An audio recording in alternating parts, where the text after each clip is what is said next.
আসসালামু আলাইকুম। মামের রান্নাঘরে সকলকে স্বাগত জানাই। আজকে আমাদের রান্নাঘরে কি রান্না হবে এই বলো তো, জানো কি রান্না হবে? বলো। আগে বলো কি রান্না হবে, তারপরে তো বাটি আনবা। আজকে আমাদের রান্নাঘরে রান্না হবে পাঁচ তরকারি।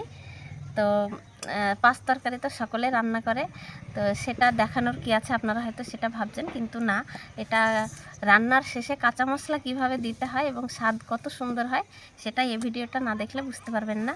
তো আমি আজকে সেই পদ্ধতিতে রান্না করব।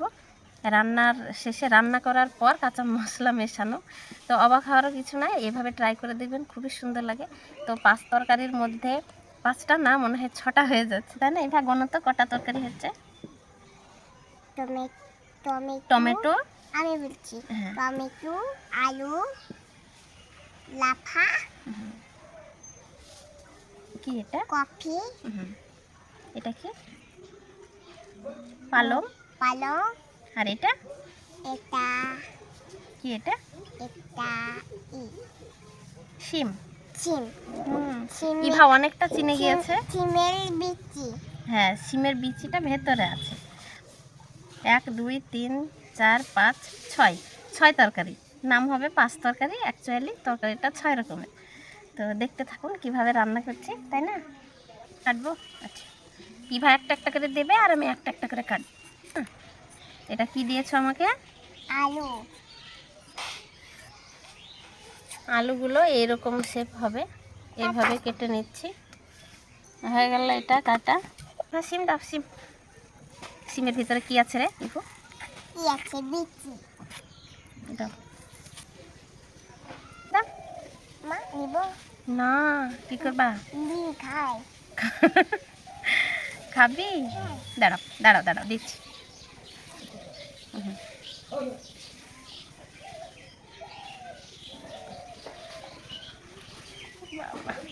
কেমন স্বাদ? এবার কফিটা কেটে নেব।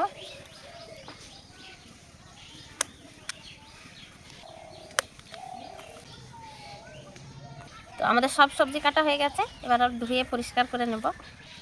তরকারি কেটে ধুয়ে নিয়েছি। তো এখানে কফিটা আলাদা রেখেছি, পালং আলাদা রেখেছি, আর এখানে সিম, বরবটি আর আলু এক জায়গায় করে রেখেছি, আর টমেটো আলাদা রেখেছি। গ্যাস জ্বালিয়ে দিয়েছি, কড়াই দিয়ে দিলাম। না না, ছুটবে না। ছুটবে বলে ভয় লাগে? আচ্ছা, ভয় লাগবে না, আমি আছি। কড়াইটা গরম হয়ে গেছে, এবার তেল দিয়ে দেব। তেল দিয়ে দিলাম, এখন হালকা করে দেব, শুধুমাত্র কফিটা ভাজার জন্য। না না, ছুটবে না। আমি ওখানে পালাবা? আচ্ছা, কফিটা আগে ভেজে নেওয়ার কারণ হলো এই কফিটাতে যে একটা কাঁচা গন্ধ থাকে সেটা চলে যায়। তো যে কোনো রান্নার আগে এই ফুলকপিটা যদি থাকে রান্নার মধ্যে, তাহলে আগে ভেজে নেবেন।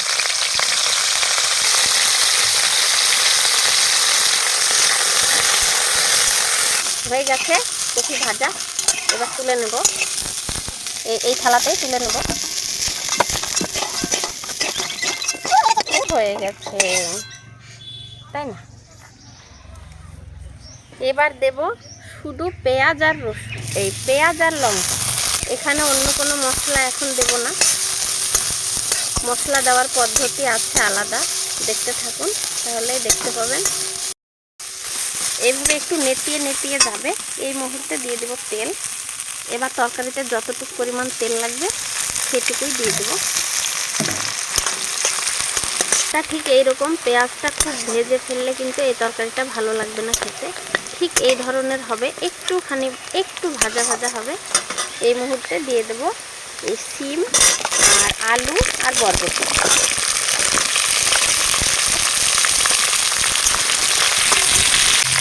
দেব লবণ, হলুদ দিয়ে দেবো। এখানে অল্প হলুদ দিচ্ছি, তার কারণে এই হলুদটা তো খুব কালার, এটা একেবারে অর্গানিক হলুদ।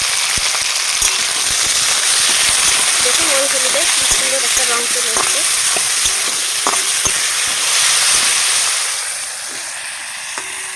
এবার দিয়ে দেবো পালং শাক।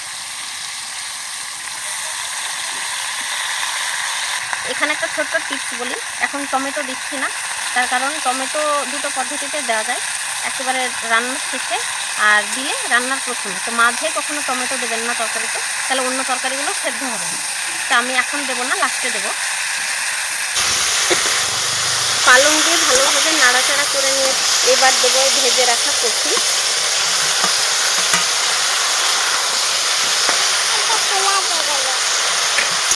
সব তরকারি প্রায় ভাজা হয়ে এসছে ভালোভাবে। এবার এখানে দিয়ে দেবো জল।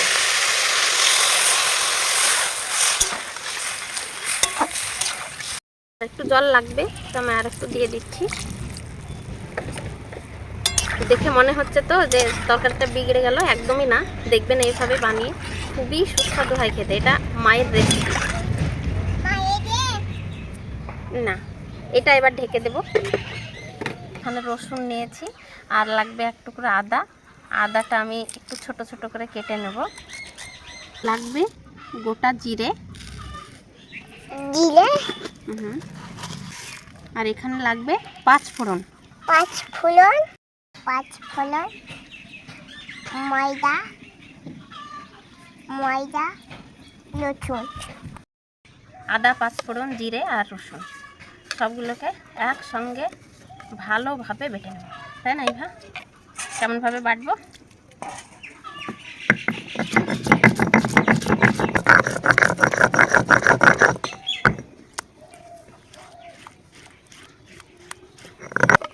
হয়ে গেল মশলা বাটা। এবার তুলে নিচ্ছি। মশলা বেটে রেডি করে রেখে দিলাম। এবার একবার ঢাকনা খুলে দেখি কি অবস্থায় আছে। ও কি সেন্ট করছে রে ইভু। হ্যাঁ, আমিও সেন্ট খালাম। পেয়েছে? ওই বাটার আচ্ছা, আর একটুখানি সেদ্ধ করে নেব, আবার ঢেকে দিচ্ছি। ও বাবা, আমাকে মারছো। ঠিক আছে, আমি মায়ের বাড়ি চলে যাবো। যাবো না। ও দই দলনি টাঙা মাছের চিলনি। তারপরে আমি বলছি হ্যাঁ বলো। দই দলনি টাঙা মাছের চিলনি, বল আসবে যখনই নিয়ে যাবে তখনই।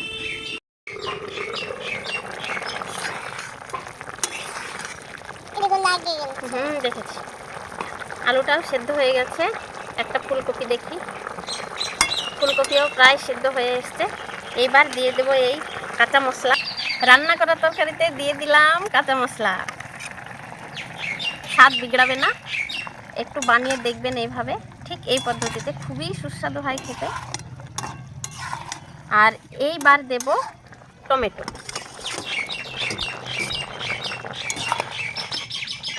এবার ঢাকনা দিয়ে ঢেকে ভালোভাবে ফুটিয়ে নেব। বাহ, দারুণ সুন্দর একটা গন্ধ, একেবারে হয়ে এসছে তরকারি নামানোর মুহূর্তে। এবার দিয়ে দেব ধনেপাতা কুচি। একবার জাস্ট ঢেকে দিয়ে নামিয়ে নেব। হয়ে গেছে একদম রেডি তরকারি। এবার গ্যাসটা বন্ধ করে নামিয়ে নেব।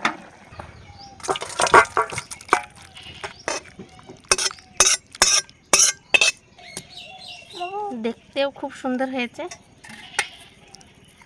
খেতেও খুবই ভালো হয়। আমি এর আগেও খেয়েছি, অনেকবার রান্না করেছি। আচ্ছা ঠিক আছে, ইভাও খেয়েছে। ঠিক আছে, আমাদের রান্না কমপ্লিট। এবার কি করে দেখবো টেস্ট? দারুণ টেস্ট করলে। হ্যাঁ, টমেটো দিয়ে খাইও। কি দারুণ সেন্ট, তাই না? আমি লাফ খাই। গরম। একবার বিসমিল্লাহ বলা। বিসমিল্লাহ বলা। বিবিনাময় লাফা কামড়া একটু।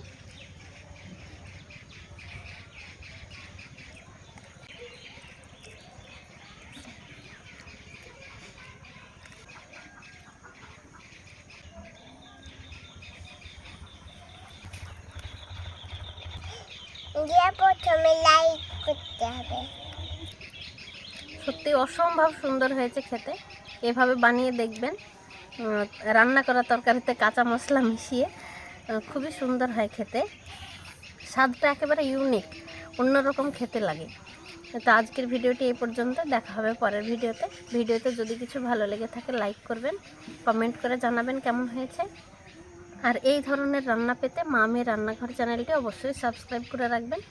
সবাই ভালো থাকবেন, সুস্থ থাকবেন, সাবধানে থাকবেন। Tata, bye bye.